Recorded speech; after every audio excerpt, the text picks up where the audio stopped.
Hi friends, welcome to ஹங்கோ kitchen. நான் உங்கள் கீதா கோபிநாத். இன்றைக்கி நம்ம என்ன பார்க்க போகிறோம்னா இட்லி சாம்பார் தாங்க பார்க்க போகிறோம். இது வந்து ரொம்பவே சூப்பராக இருக்கும். பருப்பும் தேங்காய் அரைச்சி ஊற்றி ஒரு சாம்பார் ஒன்று பண்ண போகிறோம். ஸோ இது வந்து எப்படி பண்ணலாம் அப்படின்னு சொல்லிட்டு இந்த வீடியோவில் பார்க்கலாம். வாங்க இப்போது வீடியோக்குள்ளே போகலாம். இப்போ ஒரு குக்கரில் ஒரு டம்ளர் பருப்பு எடுத்து பருப்பு மட்டும் ஒரு வேக வச்சு எடுத்து வச்சுக்கோங்க. ரொம்ப கொலை விட்டுறக்கூடாது. கரெக்டான பதத்தில் பருப்பு வந்து எடுக்கணும். ரொம்ப கொதிச்சிச்சின்னா சாம்பார் வந்து நல்லா இருக்காது. இப்போ ஒரு பேன் எடுத்துக்கோங்க. பேன் நல்லா சூடானதும் இது கூட வந்துட்டு ஒரு 3 டேபிள் ஸ்பூன் வந்து எண்ணெய் விட்டுக்கோங்க. எண்ணெய் நல்லா சூடானதும் ஒரு 1/2 டீஸ்பூன் வந்து கடுகு சேர்த்துட்டு நல்லா பொரிஞ்சு வர வரைக்கும் வெயிட் பண்ணுங்கள்.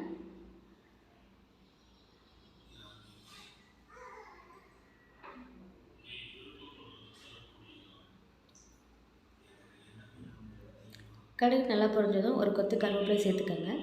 அது கூட வந்துட்டு ஒரு பெரிய வெங்காயத்தை நல்லா நீளவாக்கில் கட் பண்ணி சேர்த்துட்டு நல்லா வதக்கி விடுங்க. வெங்காயம் நல்லா வதங்கட்டும்.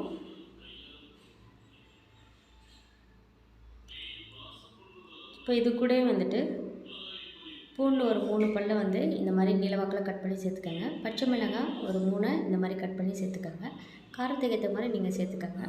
தக்காளி பழம் ஒரு மீடியம் சைஸ் தக்காளி பழத்தை இந்த மாதிரி சின்னமாக கட் பண்ணி சேர்த்து எல்லாத்தையும் நல்லா வதக்கி விடுங்க.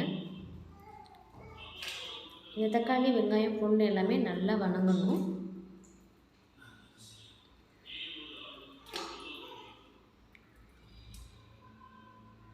இப்போ இதை வதங்கிட்டு ஒரு பேஸ்ட் வந்து இது கூட ஆட் பண்ணுவோம். தேங்காய் அரைச்சிக்கலாம்.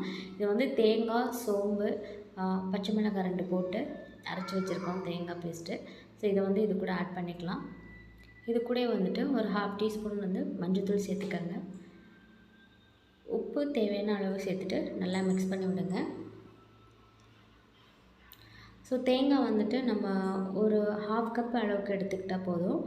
அதே மாதிரி சோம்பு வந்துட்டு ஒரு 1/2 டீஸ்பூன் போட்டுட்டு நல்லா அரைச்சி இது கூட சேர்த்துட்டு நல்லா மிக்ஸ் பண்ணி விடுங்க.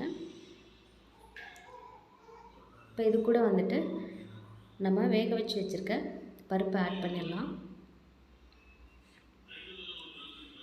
தேவையான அளவு தண்ணி கொஞ்சம் விட்டுட்டு நல்லா மிக்ஸ் பண்ணி விடுங்க. ஸோ அவ்வளோதாங்க இதோட ப்ராசஸ்ஸு.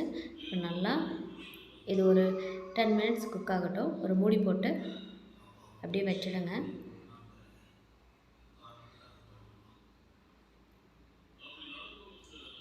பார்த்திங்கன்னா பருப்பு நல்லா சேர்ந்து நல்லா சூப்பரான ஒரு வாசம் வருது. ஸோ இது வந்து இட்லி, தோசை இதுக்கெலாம் வந்து ரொம்பவே சூப்பராக இருக்குங்க. ஒரு 5 மினிட்ஸ் அப்படியே கொதிஞ்சதும் இது கூட லாஸ்ட்டாக கொத்தமல்லி தூவிட்டு அடுப்பை ஆஃப் பண்ணிடலாம். பார்த்திங்கன்னா சூப்பரான சாம்பார் ரெடி ஆகிடுச்சுங்க.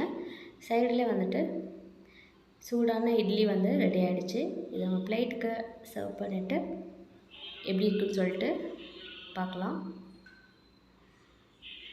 இப்போ பார்த்திங்கன்னா சூப்பரான சாம்பார் வந்து ரெடி ஆகிடுச்சுங்க. ஸோ இது இட்லி, தோசைக்குள்ளே ஊற்றி சாப்பிட்டுட்டு எப்படி இருக்குன்னு சொல்லிட்டு எனக்கு கமெண்ட் பண்ணுங்கள். அறுசுவைகளை அறிஞ்சிடுவோம். தேங்க்யூ.